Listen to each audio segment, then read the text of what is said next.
महाकाल का नाम लेकर मर्डर करने वाले गैंगस्टर की कहानी। मैं कातिल हूँ, क्रिमिनल हूँ, बदमाश हूँ, मुझसे संपर्क करें। विज्ञापन निकालकर लोगों की मौत का ठेका लेने वाला ऐसा डॉन नहीं देखा होगा। भारत का यह पहला शायद इतना खतरनाक अपराधी है जिसके बारे में जानकर लोगों का गला सूख जाता है।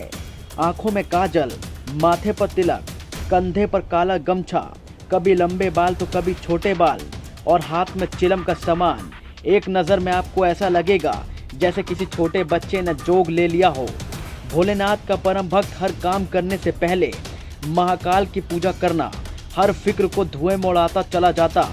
देखने में जितना मासूम, इरादे उतने ही खतरनाक। 16 साल की उम्र में अपनी खुद की गैंग बनाकर सरदार बन गया। फिर एक इशारा मिलता और कुछ भी कर जाता। राह चलते लोगों पर भी गोली चला देता था। डर और खौफ इसके आसपास भी नहीं टिकता था। माँ अपने बच्चों से कहने लगी थी कि बेटा सो जा, नहीं तो दुर्लभ कश्यप आ जाएगा। कहा जाता है कि दुर्लभ कश्यप गैंग के सभी अपराधी खुद को महादेव का सबसे बड़ा भक्त मानते हैं और आज भी उज्जैन के महाकाल मंदिर में माथा टेकने के लिए पहुंचते रहते हैं।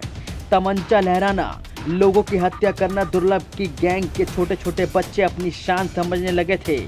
लेकिन दुर्लभ कश्यप क्राइम की दुनिया का बादशाह कैसे बना, इसकी कहानी भी बहुत हैरान करने वाली है। कहते हैं दुर्लभ कश्यप जब छोटा था तभी माँ को छोड़कर उसके पिता चले गए थे। माँ उज्जैन में अध्यापक थी। इसके बाद दुर्लभ कुछ दिन अपने पिता के साथ रहा और फिर 2016 में दुर्लभ अपनी माँ के साथ रहने के लिए उज्जैन आ गया। दुर्लभ पढ़ने में तेज था और अंग्रेजी फर्राटे में बोलता था, लेकिन पढ़ाई नहीं, इसे जुर्म की दुनिया में दहशत कायम करना था। दुर्लभ कश्यप 2017 में 17 साल का हो चुका था जब एक दिन फेसबुक पर एक पोस्ट डाली, लिखा मैं कातिल हूँ, क्रिमिनल हूँ, बदमाश हूँ, मुझसे संपर्क करिए। इसके बाद से तो मध्य प्रदेश में तहलका मच गया।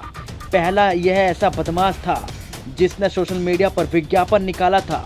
कहा जाता है कि दुर्लभ गैंग ने एक अलग टीम भी बनाई थी जो सोशल मीडिया पर दहशत वाले पोस्ट लिखकर वायरल करती थी और अपराध करने की डील करती थी। पुलिस इस गैंग के पीछे लगी हुई थी।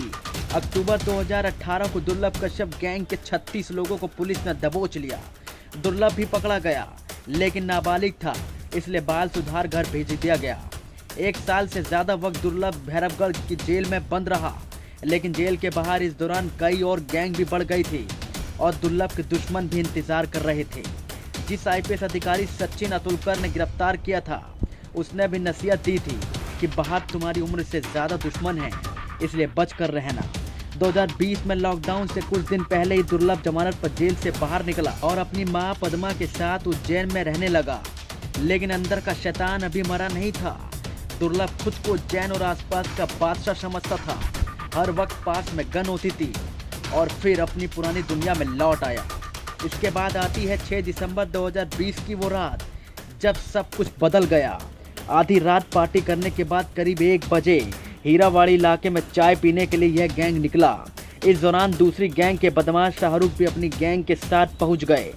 दोनों के बीच मारपीट शुरू हो गई और दुर्लभ कमर में दबाया तमंचा शाहरुख के भाई शहनवाज पर फायर कर देता है।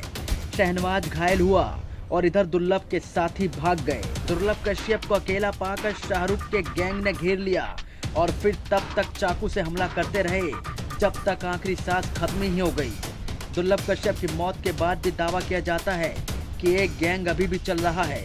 गैंग के लोग दुर्लभ को भगवान की तरह अभी भी मानते हैं और सोशल मीडिया पर प्रमोट करते रहते हैं।